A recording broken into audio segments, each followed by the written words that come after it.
Sure. So should I start now? Okay. Hi, this is the RetroComputing panel, and we will be talking about retrocomputing. We have a few panelists. So I'm going to give a very brief presentation on the TRS-80 color computer. So 2 minutes maybe, so I can have more time for other people. Sam Nitzberg has bachelor's and master's degrees in computer sciences and is presently pursuing his PhD in computer science. He has worked for 10 years in the software engineering and security fields with multiple national and international publications and presentation matters related to computing, security, and ethics. He may be contacted at sam@imsam.com, and his website is www.imsam.com. He will be speaking about the Apple II and the interesting things you can do with an Novation Apple Cat. The Nightstalker was born in Bridgeport, Connecticut in 1951 and currently lives in Boston. He's been part of CDC for over 10 years and a Commodore user since 1985. He'll be talking about the C64 and why it's God's gift to humanity.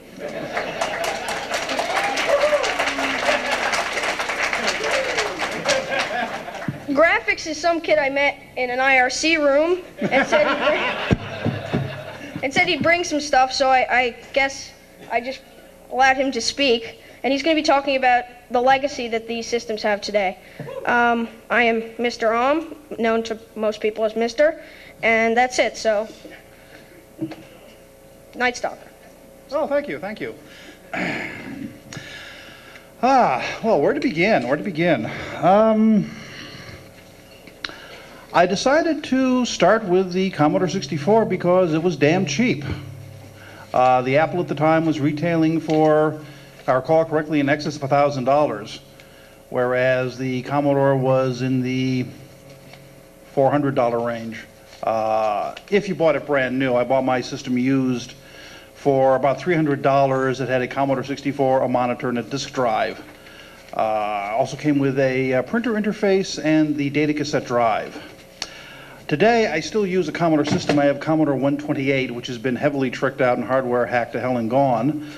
And the only bits that remain of my original system are the data cassette drive and the printer interface. Everything else has changed. The 64 was, in many respects, an entry computer for a lot of people, in that, again, it was inexpensive and surprisingly powerful for what it could do. You would think that, in this day and age, a machine that runs at 1 megahertz and has a whopping 64 kilobytes of memory, that's a keyboard buffer. But through clever programming and, literally getting down there and hammering on the bare silicon with assembly language, 64 and later the 128 could do things that astonish people even today. For example, there's text editors. A little text editor, if it's well written and well crafted and good tight code, can do virtually anything that earlier versions of WordPerfect could do. But you don't need a whacking big MS-DOS machine or Macintosh to do it in. Now I know of several PhD dissertations that were written on a Commodore 64. It's the only thing that counts is what it looks like on paper, not how you do it. I mean, in the good old days, we had a good-natured snobbery amongst us computer users. The Commodore 64 people would bash the Apple people would bash the Atari people, and everyone would dump on IBM. So today, people ask, okay, well, what the hell can you do with these things? They're doorstops, they're boat anchors. Again, with clever programming and a few little hardware additions, getting on the internet is not a problem, even at high speeds, even with the 56K modem. There is a marvelous company in Massachusetts called CMD Devices. Website is www.cmdweb.com, I believe, but a web search will find it for you. And they produce a variety of hardware and firmware accessories for the Commodore. They have a gadget. It's called the Turbo 232 interface. It's a little cartridge. Let's see. Let me get this here. Not much bigger than this 1200 baud modem. And it plugs into the expansion port on the back of the computer here. One unfortunate thing about the Commodore was there were wires everywhere. So you have to bear with me. So this thing is a cartridge port, or expansion port. Most people use it for game cartridges and whatnot, but this is a bus. This goes directly into the system bus. And with the RS-232, Turbo 232 cartridge rather, which is, I believe, an ACIA adapter, you can have the Commodore 64 sucking in and squirting out data at upwards of, I think, 200 kilobits per second, which is pretty darn good. Which means 56K modem is trivial. Other things that CMD produces, well, hard drive for the Commodore 64. Yeah. What they do is they have an interface. Fits in a box, which turns, well, it's a translating interface. The serial data that comes out of the Commodore serial port to this big old clunky disk drive goes into this little converter and comes out as parallel SCSI. Parallel SCSI comes in as serial for the Commodore. And the Commodore doesn't notice a damn thing. It just thinks it's a really big floppy drive. So they started out with 20 megabyte hard drives, and now I imagine you can put whatever the largest SCSI drive is today, you could put into this thing, and the Commodore would just sit there and happily use it. One other thing, there's some disadvantages to the Commodore. One was atrociously slow disk access, I/O. I mean, this thing doesn't read or write. It uploads and downloads to the disk drive at 300 baud. Yeah. So after the very first thing that 90% of the Commodore users bought after they got their Commodore 64 was the Epix Fast Load cartridge. This did some little software jiggery-pokery and speeded up disk I/O pretty good. It also had a built-in machine language monitor, and giving a monitor to some people is like giving whiskey and car keys to teenage boys. And from there, we came into what was called the demo scene with the Commodore. I have something in here called the VIC chip, the video interface chip. A programmable device of amazing depth and breadth that if you know how to do it, you can do things that will astonish people. The Commodore has a screen resolution of 320 by 200 pixels in high-res mode, which means you can have a background color and a foreground color. That's it. Usually black on white. In medium res mode, it is 160 by 200. What that means is the horizontal resolution of each pixel is doubled because you had to get around certain limitations. Remember, back in the good old days, RAM was expensive. I'm going to divert for a moment. Back in the mid-70s, 8K of RAM, if I recall correctly, would cost you approximately $2,000. And would come on a card. It was about yay big. It would plug into a big old expansion cage. Now try and find an 8 kilobyte chip. So RAM was expensive, so you had to do all sorts of clever tricks to get around it. And the VIC chip was a pretty clever device. It did what it's supposed to do. But once you got people who were interested in programming and interested in finding out as much as you could do with this thing, they were getting this thing to jump through hoops that were never intended to be jumped through. I know of a story. Commodore used to have what they called the World of Commodore Expos in Westchester, Pennsylvania, where they're headquartered. And people would come from all over the world and set up their computers, to sell things, to demonstrate whatever. So there was a demo writing crew from Europe there. They had a demo going on. And the screen was doing stuff like you wouldn't believe. You see the blue borders. Theoretically, nothing can go there. Well, a good demoer can put anything there. They make the screen expand and just text scrolling on all four sides, just amazing things. So an older gentleman is looking at this, and he's looking at it, he's peering at it, and he's looking at the computer, and he finally asks, okay, how did you modify the Commodore to do that? And the guy said, no, we didn't do it all. It's all software. No, come on, guys, you can tell me. No, just between us guys. How did you hack the Commodore? No, it's all software. We're all just screwing with the VIC chip. And he says, well, I designed the VIC chip. It can't do that.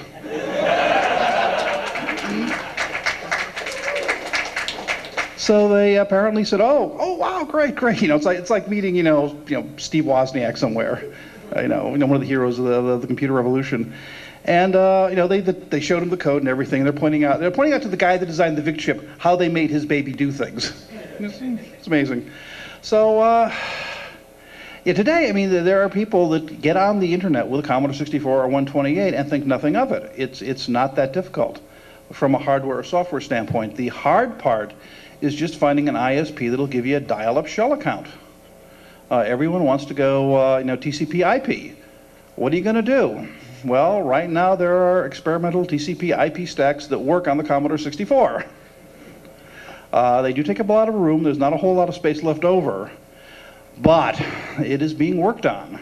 And I will prophesize that within 2 or 3 years, there will be a TCP/ICP application for the 64 and the 128 that will let you do virtually everything that a mainstream computer can do today. With perhaps the exception of graphics. You've got 16 colors on this thing, which was considered pretty good back in the day.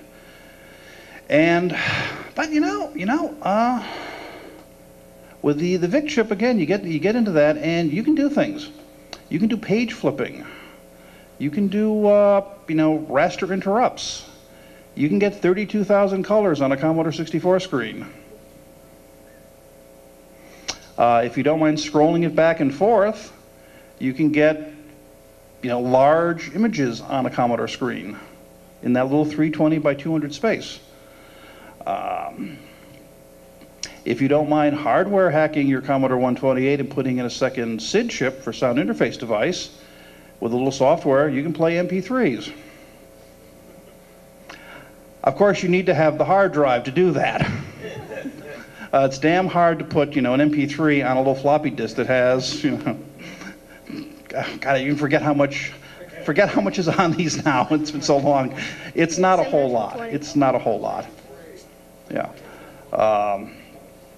And other things that were done with the Commodore were clever, stupid disk tricks. You could do things with that. There was one marvelous little gimmick, because the Commodore disk drive, this big clunky beige box, the built-in power supply, is an intelligent peripheral. It has a 6510 processor in it. In other words, it's at least as smart as an Apple. No offense intended. And it has 2K of RAM in it. So you can program the Commodore 64. Rather, the Commodore 1541 disk drive. I was going to bring a program with me, but I had such a weird day Thursday getting down here. I left my discs at home, and I really regret it. There's a program, if anyone has a Commodore 64 and can find it, it's called 1541 Music Machine. And what this... I'd love to meet the guy that programmed this. He must have been on crack or something. What it does, it turns the Commodore 1541 disk drive into a sound synthesizing device by doing what I would assume to be terrible things to the motor that moves the read-write head back and forth. The thing plays Bicycle Built for Two. And it's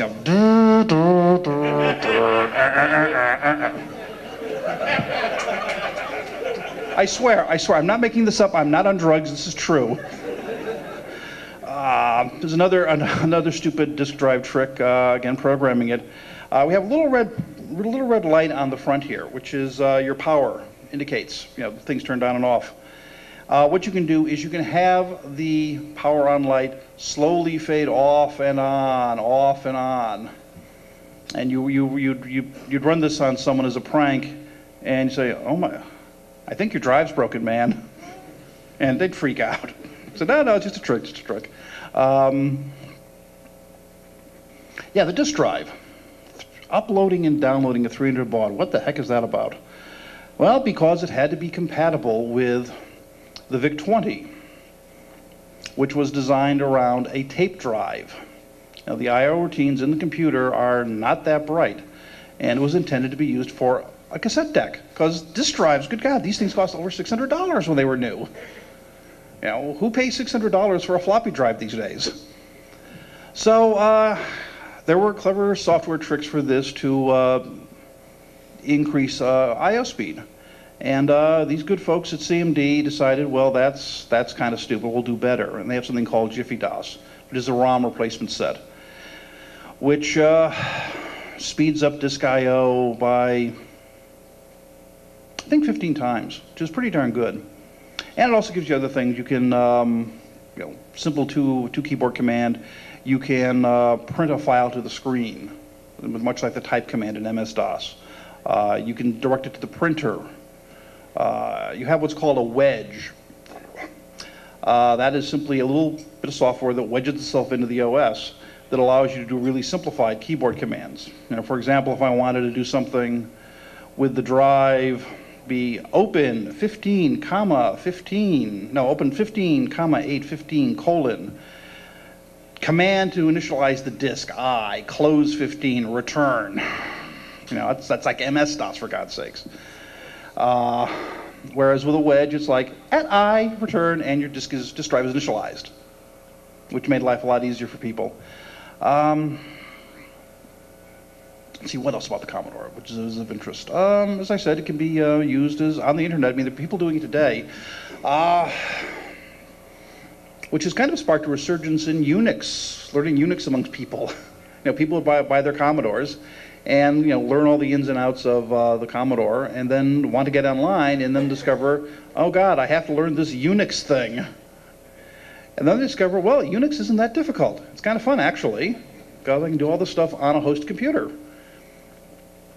What else can I do with Unix? Gee, what's this Linux I hear about? And they wind up getting a 486 box, and they wind up learning Linux.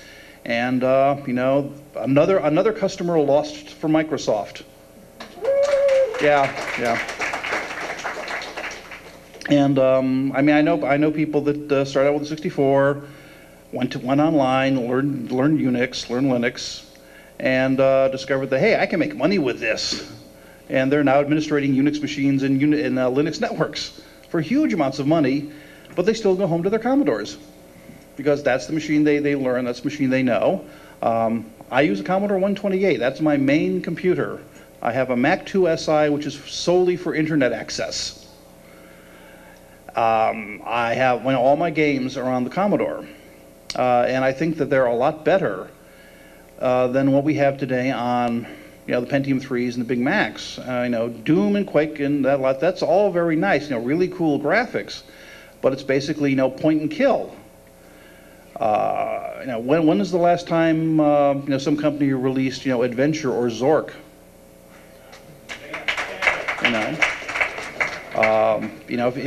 If you want fast twitch, fast muscle twitch games, they're all out there, but a game where you have to sit there and, you stare at the screen and think, okay, now what does this mean? And you try something, and eventually you get it, and that's a lot more satisfying than killing the monsters, taking their guns, because it makes you think, and that's a good thing. Not that blowing away a shitload of monsters in Quake isn't fun. There are times when you just got to kill stuff, and that's good. So I said, all my games are on that. I have a lot of adventure games, a lot of thinking games. I do have a couple of shoot 'em ups, and there is a Doom clone for the Commodore. It's called Mood. Yeah, the graphics are really primitive, given the limitations. But I've seen it. I fooled around with it, and as a Doom clone running on a 1 megahertz machine with 64K of memory, it ain't bad. My text editor is something called BB Writer. This is written by one guy that lives in Arizona. And coupled with a good printer, I use a Panasonic 24 print printer, my output is just as good as anything that comes off a laser printer. And that's all that matters. It doesn't matter what kind of printer it is, as long as it looks good. That's what gets the point across. So you don't need a Pentium 3 or a G4 or a laser printer to have your your correspondence come across looking well. Which leads me to another thing. These things, a used Commodore system is incredibly cheap. You can pick them up at the MIT flea market in Massachusetts. What I've got sitting in front of me, what, $25. computer, a monitor, and a disk drive.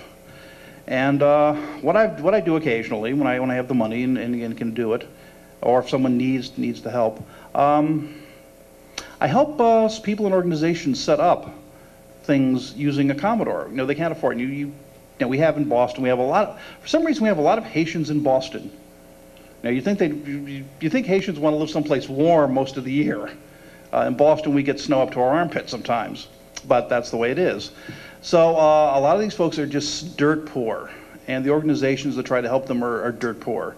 And they think, well, we can't afford a computer, we'd rather spend the money to help our people. So you show up in one of these places with a monitor, computer, drive, and a printer, and a couple of disks of software. And you've got a freeware text editor, a freeware mailing list program, freeware print shop. And suddenly, here's this poor group that can send out letters. They have a mailing list. They can print up flyers. They can do newsletters. And they can do them in Haitian, which has a lot of diacritical marks. It's based on French. Because the Commodore 64, you can load in new character sets. You're not limited to what's built into the ROM. So yes, you can have custom character sets with all those little French diacritical marks that the people that speak Haitian Creole can read. And suddenly, it's no longer a person-to-person. One person has to tell one person to tell one person. They can mail out stuff to their fellow Haitians, or their fellow Jamaicans, or their fellow Ukrainians, or their fellow Russians, whatever. And this puts them on an equal footing with any of the larger organizations. Because the data doesn't care what it's on. The only thing that's important is how you get it on paper and how you get it on the net and how you get it to people. And you can do all of that with a Commodore 64. I mean, these things will be running until there are no more parts available. When the last Commodore has been cannibalized to fix the last working Commodore, that'll be it, and that'll be sometime well into the next century. And I'm sure the same thing could be said of the Apple or the Atari. And we have an Apple person right here who I would like to take over because I've got nothing more to say on the subject. Thank you.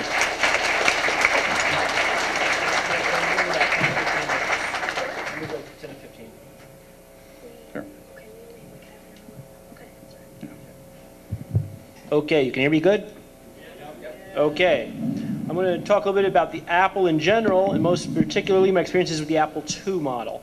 In 1976, the first Apple I kits were made available. Basically hand-built machines by, of course, Wozniak and Jobs. The first batch, only 50 were produced, and I understand the total number is only in the few hundreds. The Apple II and II Plus were mass-produced and are technically going to be a little more interesting. The wide sales of the Apple II really took their stride in 1978. In the same year, I believe, as the TRS-80 peaked in its sales. That's also when the VisiCalc spreadsheet program came out. Of 130,000 Apple II sold, by September of 1980, 25,000 specifically were running VisiCalc. So sales were actually helped by business apps. After the Apple II, the Apple III emerged. Let's just say that didn't fulfill its promise. Yes, back then you heard the same laughter when people saw it and saw the price relative to what you got from the Apple II, as you just heard a moment ago. It had weak sales. The Apple IIc came out later. When did the Lisa machine? I don't know offhand. I was thinking of making notes on the Lisa, but I didn't consider it very noteworthy. To me, it was an uninteresting machine personally. It was a horrible failure. Yeah. Yeah. You just. It was named after his illegitimate child. Yeah. It really. The Lisa really died a bad death, and I'm not sure it had a very enlightened birth either. Okay, anyway, I'm going to move right along now. The Apple IIc was portable, had more memory, more capabilities, came out briefly after the Apple IIe, where they hyped up the II Plus, kind of like a 2 on steroids. Gave you certain things you needed, like 80 columns, so you could do slightly nicer word processing, a little more memory. So 64K max with the card, you got up to 128K. so you could work with quote-unquote more data. Now, one thing I see very interesting in the Apple II series was that you had a very interesting foreshadowing of the IBM PC hardware interrupt request problem that's only been kind of recently solved with the whole USB port situation. And that you had 7 slots in your Apple II card. You had 48K of your base RAM, generally speaking. Well, you put in a memory card in slot 0. You put in your printer controller card. You added your disk drive card, or if you copy disks a whole lot, multiple drive controller cards, because you only got 2 drives on a controller. You had a serial card and a modem card. And you had your 80-column card. Well, you're down now to about 2 slots remaining, and you haven't done anything except give yourself some nice normal capabilities. Now, let's say you want slightly faster processing. Well, the 6502 processor was the basis for everything for the Apple. That was the heart of it. And we had really was a whole lot of logic chips around it. Low-power Schottky devices, 74LS series chips, or 74L00 chips. Very simple, very easy to work with. You know what? Chip goes bad, you pop it, you put in another chip. Well, if you're not sure which chip it is, well, you replace a couple of chips. It's no big deal. They cost about 50 cents at the time, maybe $2. Most chips. It was nice. I'll mention, I don't recommend anyone do this. It was a cute little gimmick. Apple drives had great warranties, 1 or 2 years. Well, what happened is, what if you had 5 drives and 1 broke? Well, the warranty information was stuck on a sticker on the back. Everyone swapped out the case. You have eternal warranties. It was kind of nice. I wouldn't recommend doing such a thing, and they probably won't honor their warranty now, but it was done quite a bit. Beautiful service policy. Now, you do a call -151, it drops you right into a little assembly where you can put in machine code instructions. You want to put in a machine program at memory address 0300 in hex, you type in 0300:, and you give it a stream of hexadecimal numbers, and it goes in as machine language code. The Apple II itself, not the Plus, actually had a built-in mini assembler as well. You went call -151, gave it the address of the mini assembler F666G, and it did the G. It goes. It invokes the mini assembler.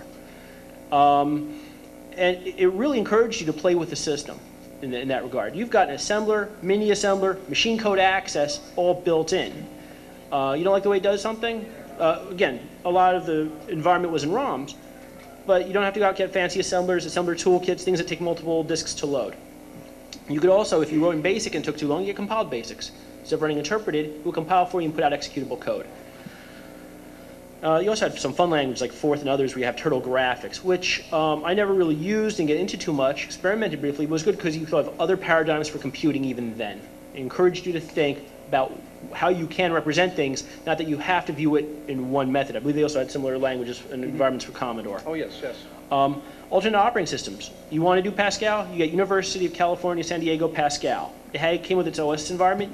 Fortran was based on the same environment too. For business purposes, people would get a CPM80 card. You could run CPM80 beautifully on your Apple. Now, that took, of course, another expansion slot. Same problem you have with the IBMs. Now, there was really open computing, I think, the foreshadowing of modern open computing thought may have derived around this time period.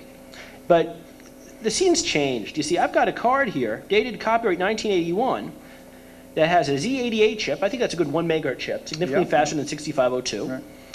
And it has a whole lot of little LS series logic chips in here. Very simple logic chips, just gates. And it has a nice little pinout. What's interesting is who wants you to run CPM80 on your Apple? Who is this leader, this monolith who thought it would be great to run multiple environments on a computer? Well, this product is the Microsoft Consumer Products Soft Card. Things have changed. Yeah, show them, so you can see the logo. Can you just hold it up. See?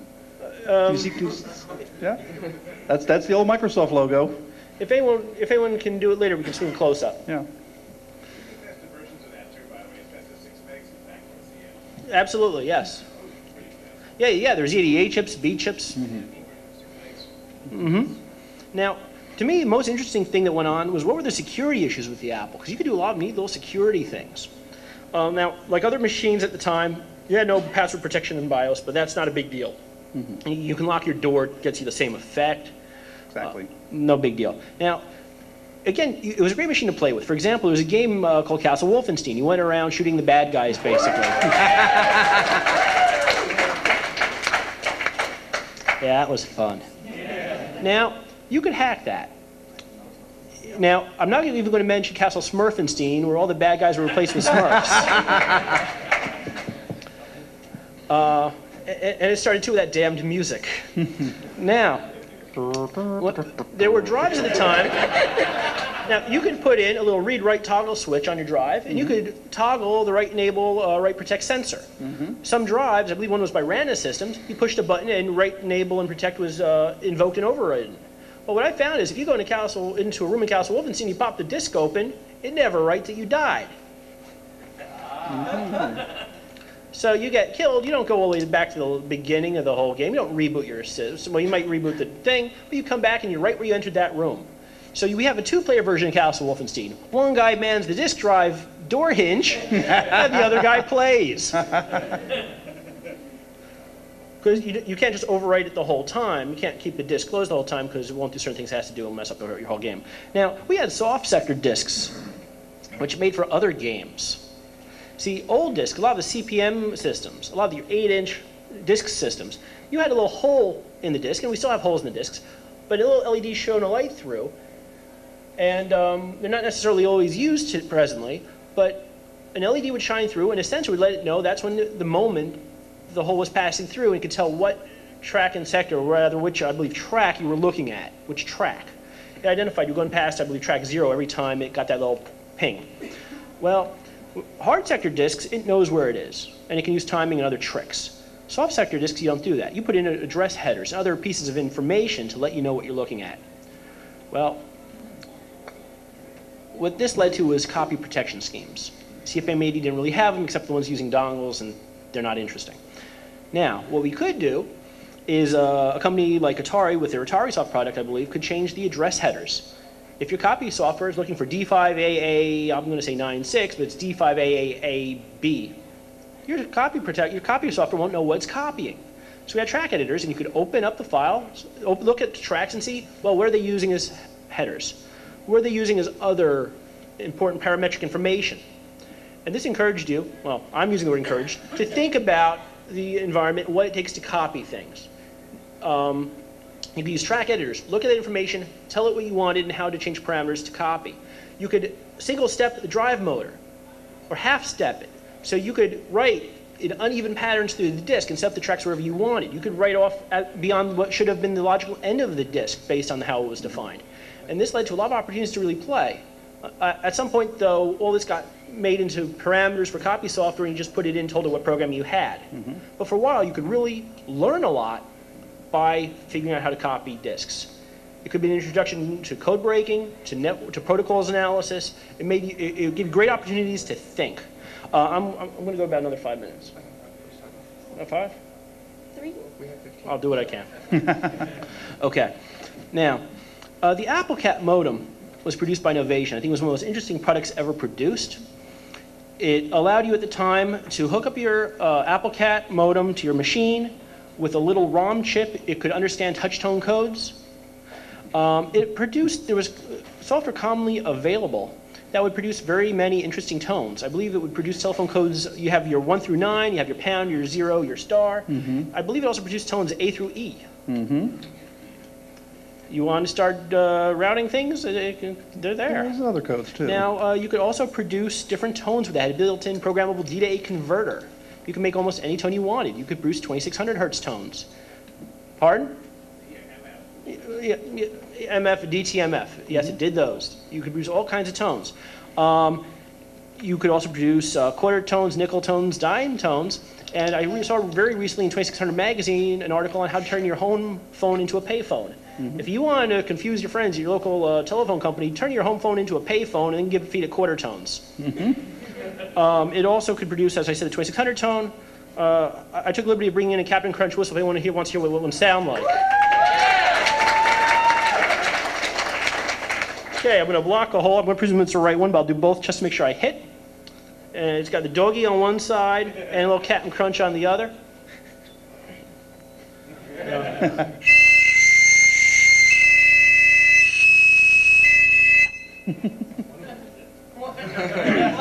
And you're now under arrest for possessing a mischievous device.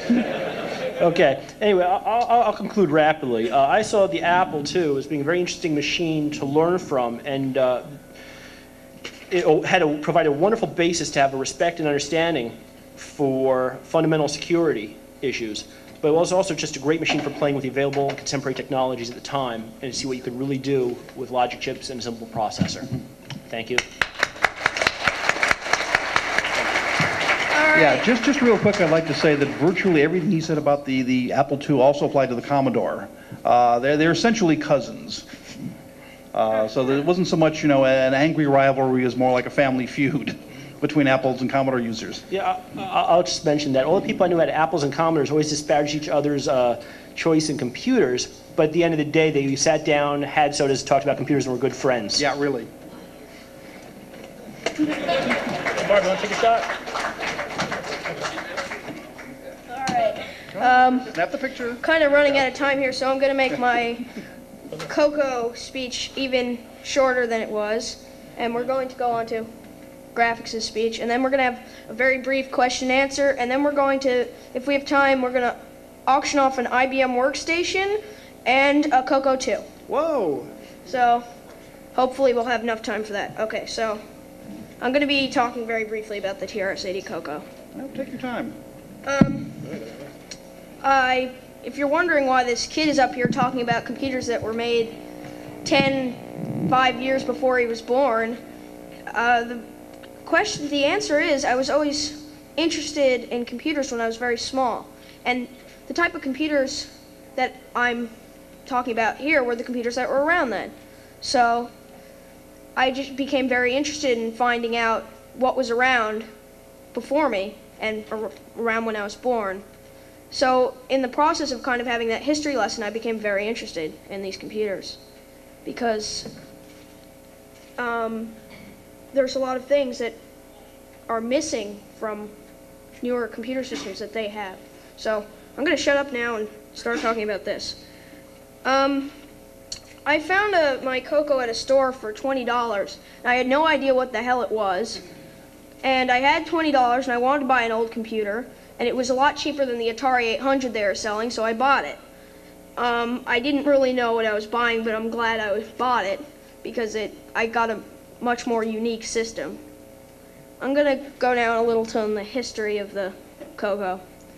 As many of you know, in 1977, Tandy Corporation released the TRS-80, which was their bid in the microcomputer market. And there's the one fan way over there. This was lovingly called Trash 80 for many reasons. And it was the third of the first 3 consumer-ready home computers. Unfortunately, or fortunately, the Apple II defeated it in the market in 1978. Actually, pretty much in late 1977. That same year, Tandy began talks with Motorola to create a very inexpensive home computer. And nothing really came of that at first, but Tandy was invited to make the computers for an agricultural project, which was codenamed Project Green Thumb. It was meant to give data to farmers through terminals. At the end of Project Green Thumb, Motorola was ready to make a processor that could be used in an inexpensive home computer that could be plugged into one's television. So, 3 years after the TRS-80, the first Cocoa was released. This is actually Cocoa 2. It came in this silver box with this chiclet-like keyboard. It was very awkward looking. And it originally came with 4K RAM and 8K ROM with BASIC. And it was like that big. And it had medium success. The Cocoa 1 couldn't do very much, but even with those humble beginnings of that Cocoa, a lot of amazing things were created. The heart of the little Cocoa was a Motorola chip, the 6809E, and it was quite remarkable at the time because when most chips could only do 8-bit processes, it could do several 16-bit processes, which was unheard of for small computers of the time. Another thing, it was quite small for microprocessors that time. If I had a screwdriver, I could open it up and show you. I got one. Yeah, and it's a really fascinating CPU. See what it was light years ahead of Motorola's 6502. Yeah, nearly stabbed me there. That got in the Hershey Apple Man. that came in the Apple. But it never became quite as popular as the Apple II. A few years later, the Coco 2 was released, which is this, which was slightly smaller, came with a better keyboard, but was basically the same. The real revolution didn't come until 1986. Here, I'm going to open this up later. That's when the Coco 3 was released. That was a really remarkable machine because it had a processor, well, another chip that took strain off the processor by rendering the graphics. So basically, you had a processor free to do many things, and it wasn't held down by the graphics. I think the thing that makes the Coco 3 very, very remarkable is the fact that it was one of the first multitasking home computers. It came, or you could buy, I should say, an operating system called OS 9. It came with a GUI that was kind of like Windows, I suppose, more like Amiga DOS, but you could run multiple windows at a time. And I'd like you to note that early incarnations of OS 9 came out at least 2 or 3 years before Windows and Mac OS, because they were being used in small quantities on Coco 1 and 2s. So basically, this kind of technology, they weren't the first to use this kind of technology. I think Coco must have stole it from Xerox as well. So the Coco 3 could, instead of being plugged into a TV, it can be plugged into an RGB monitor. Though it could still be plugged into a TV, so it was slightly more popular. It came with 512K, but it could be, it came with 128K. It could be upgraded to 512K. And some companies even offered upgrades up to 2 megabytes. Let's see. It also offered graphics resolution of 640 by 255. And it was actually could do that, that bouncing ball demo. Superior to that of the Amiga. It could do it at much higher resolutions. In fact, it outperforms the Amiga in a lot of things, even though the Amiga is considered the first multimedia platform. I don't agree. I think the Coco 3 was. Another fascinating thing about it, it was a great BBS machine. You could run, with a Coco 3 on an OS 9, with OS 9, you could run a BBS with 2 lines that could have 3 callers, 2 through the phone lines, one local. And the SysOp could still run tasks at the same time, even if the people on the BBS were accessing files and things like that. So you could run a lot on that little machine. Yeah. So I have a 486 at home, and I find that my Motorola, which is something at 1.987 megahertz or something like that, is smoother and faster, taking the same workload proportionally, because when you type on this, you can type and get no delay. But when you type on a 486 or a 386 or something like that, there's something sticky about it, and that's why I really hate those chips. And I think, unfortunately, the Motorola chip was more expensive. The Coco did not get very popular. It's kind of a forgotten revolution. That I think if the Coco had become more popular, I think we'd have a much different computing world. I think there'd be more understanding of technology, because I mean, think of it. A home computer you can have and hook up to your TV. It has a Unix-based operating system. And imagine what that would be like today if everything was running like that. I think the environment of technology would be slightly different, more open and things like that. Yes. So I'm going to cut that very short and go on to graphics.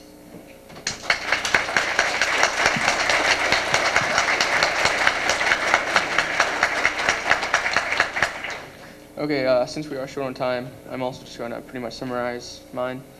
Acquiring the machines, most time, as we've already said, you can find them fairly cheap. Most of my machines, I usually acquire for free.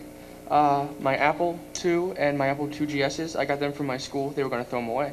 So just ask around. Usually family members or friends or school or even workplace, they tend to have machines that they have in a closet that they're just going to throw away. You can also just check at local flea markets or hamfests. And if you go to the hamfest, sometimes you find the machines that have already been modified. You can check Goodwill, but usually they tend to be a little bit more pricey. In restoring the machines, that's fairly simple because since you get them for free, you probably don't have to restore it, just get another one. But, I mean, that's the easiest way to go about. But I mean, if you like messing with the hardware, you can probably find one board that has something wrong with another, and you might be able to swap something up. The versatility of the machines, you can still do a lot of stuff today with them. Bulletin board systems, you can do dial-up, and there was even a project with the Commodore 64 where when it collaborated with a Linux box, then you could have it actually telnet. A user could telnet into the Commodore 64 running the BBS software. You can still use the Commodore 64 or the Amiga or whatever to get on the internet. If there's not a TCP/IP already for it, you can just basically find an ISP, if you're lucky, in your area that allows shell, dial-up, and then you can just use the Unix or the Linux or the FreeBSD or whatever they're using. You can use that shell from there. And sometimes you can find things to do with the machines that you didn't really think didn't come right off the top of your head. At the last Hamfest, I picked up a whole bunch of 8088s with, 24 baud modems, and we use them around the house for various things. Dumb terminals. My mom uses hers to keep recipes on. I mean, basically, when you get bored enough, you find interesting things you can do with older machines.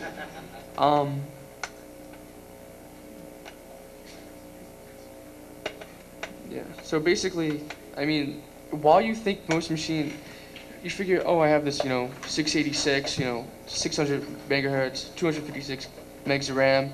What do I want to do with an old Commodore 64 or Amiga or Coco? There's a lot of enjoyment in the older machines. I mean, there's just something about them because we have so much technology behind us today that certain things just aren't as impressive. You have to, I mean, when you think about when they started out, computers, they were for the companies, the big guys, and to be able to have a computer in your home that could do almost everything that the big machines could do, that was pretty impressive. And if you are a Linux or Unix fan, I'm not sure about the other machines, but I know for the Commodore 64 there's something called Linux. It's basically a Unix variant for the Commodore 64. Then you can have up to 2 terminals, and basically it's split screen, one on top, one on bottom. Yeah, I mean, with that, we have other stuff to do, so you want to Okay, that stuff? I guess we're going to start the Q&A now.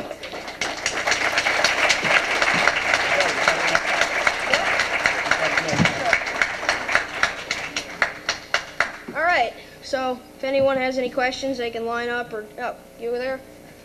Have any of you used a Maxwell computer? How would that compare to?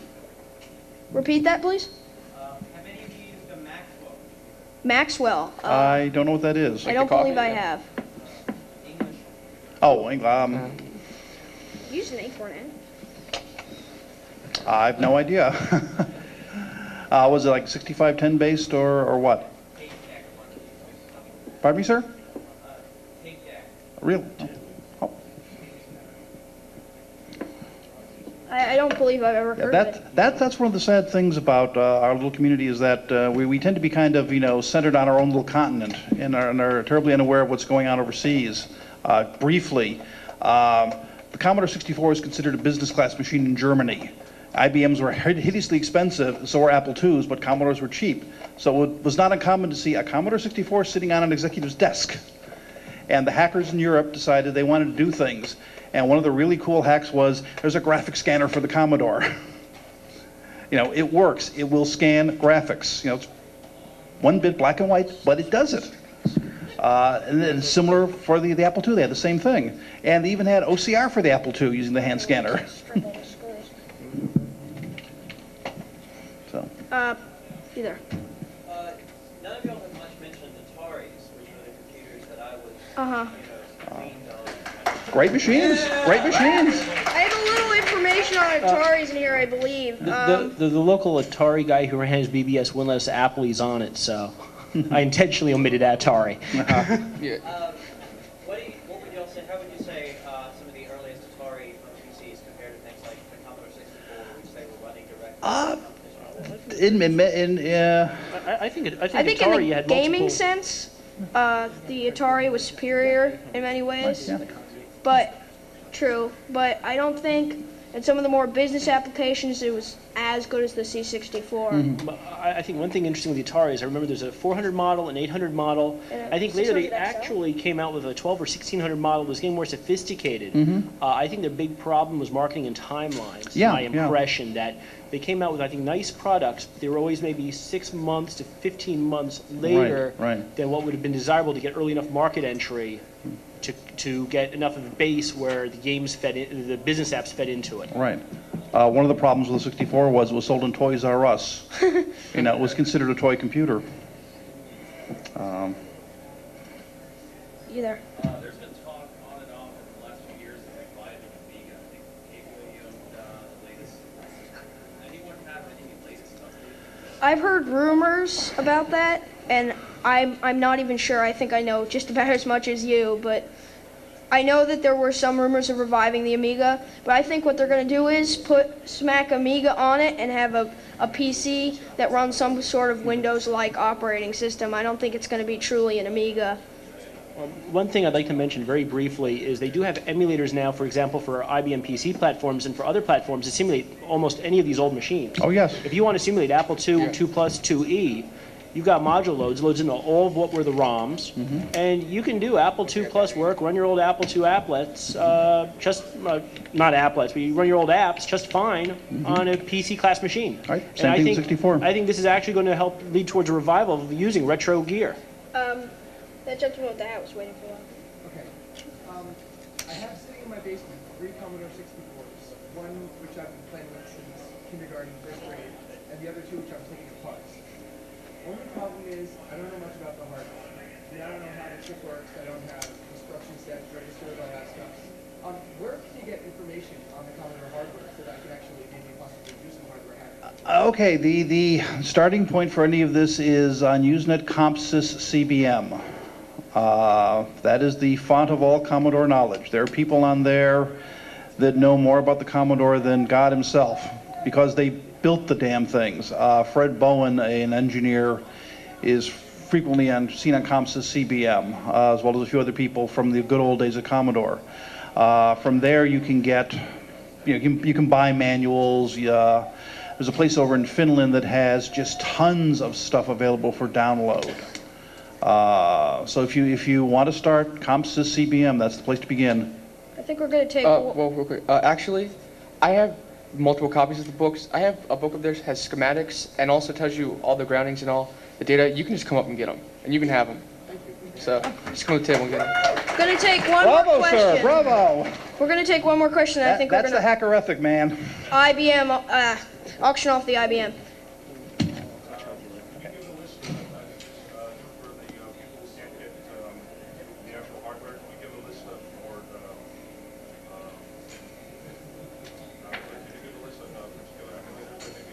Oh, I think Yahoo search will turn up pretty fast. Plenty. Yeah, there's actually a large Cocoa emulation. any search engine, Yahoo, again, CompSys CBM, they're all downloadable. I think like campemu.org or .com. I Yeah. think that was one. They have pretty much any emulator you would need for any machine. Cocoa emulators, they come usually Cocoa 2 emulators. I have yet to find a freeware Cocoa 3 emulator, unfortunately. And the software you can download in plenty of places, kind of neat demos and software like that. A lot of games designers have put their websites up and are circulating their games again because it's kind of a retro computing revival going on. So I think we're gonna auction off the IBM workstation. I Yeah, think just briefly. I mean, okay, ComSys CBM, ComSys Atari, ComSys Apple II, ComSys whatever. Try that first. I mean, it's bound to be out there. The Usenet is huge. There's something for everyone out there. Just look for it and you'll find it. Okay, go right ahead, Matt. All right, we're gonna start at $10, and this is an IBM workstation with a beautiful amber monitor and two, count them, two 5 1/4 drives. But does it work?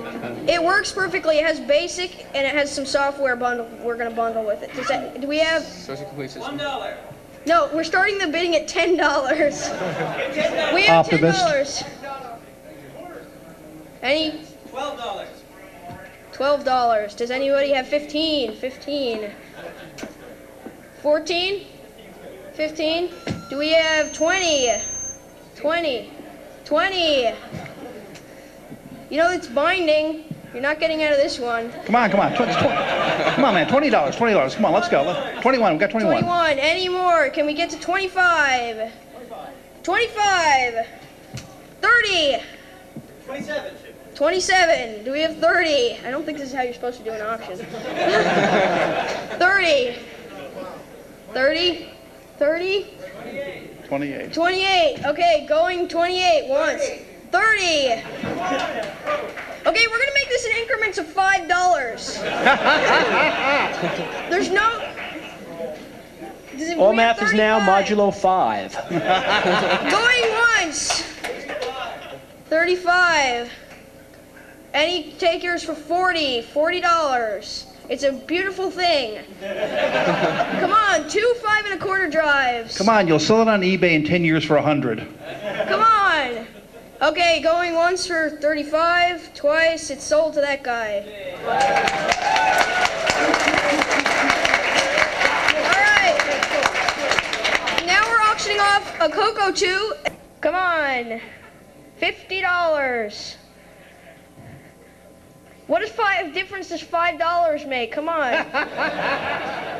Okay, going once for 45, twice, sold for $45. All right. I think I have another TRS-80 Model 100 I'm gonna auction off. We're gonna start. It works. A few of the keys are missing, but it works fine. We're gonna. You can still press the keys. They're just the things on the thing are missing. I swear to God, it works. Yeah. Not mine though. And it works perfectly. You just need to buy batteries for it. And the batteries are just AA batteries. Yeah, 4 AA batteries will run for a month. So, do we have $10 for the TRS-80? $15. 15? 20? 25? 25. Who's going so well? 25. 30? 30. Who said that? You? Over there, guy over there. 35? You can network them. I swear we did it. Cheshire Catalyst. I saw it. It's true. It's got Trust me. RS-23. So, do we have $30? $30. 35. 35. 40. We have $40. Can we get $45 for a wonderful TRS-80 Model 100? Merchandise. Show it to us, baby. And listen to what noise you can make on this. It's not perfect, but it works.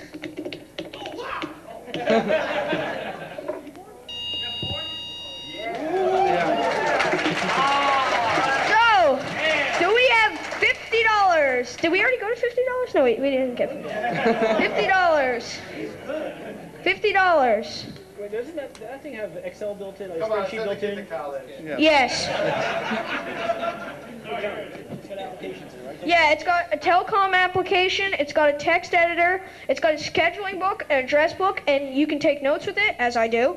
And it's a wonderful machine, and it should go for at least $50. Do we have $50? Welcome to Social Engineering 101. Come on, $50. Come on, it's worth it. Trust me. What? Do we have any questions about it so we can possibly get it up to $50 here? No, it sold for about $6.99. How long does the battery last? The battery lasts, actually, this battery has been running for 4 or 5 days now or something like that. No, it's not losing power either. It'll last a long time, I know that much. Okay, okay. As an incentive, if someone buys this laptop, I will autograph it for Nightstalker will $50. autograph it. You just lost all our sales. Do we have $50? Because, I mean, people are getting restless out there. There's something going on. In the back. In the back. Okay, okay. Not only will I autograph it, but Count Zero will autograph We it. have $50. Do we have 55? Maybe I'm stretching it a little.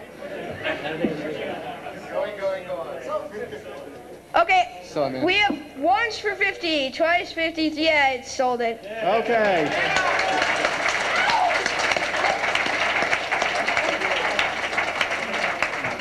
Drop it. Okay, that concludes this portion of your Broadcasting day. broadcasting. Thank you. Thank you.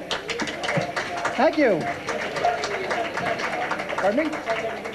Sure, sure. Sold for what? Okay, if you all could, if you want to leave, please leave out the back door, please. Okay, we have a Timex Sinclair. Now you're pushing it. Okay, we need to clear this out. Arsenic bar. Thank you. There you go, sir. Okay. Yeah. I'll take it. Yeah, sure.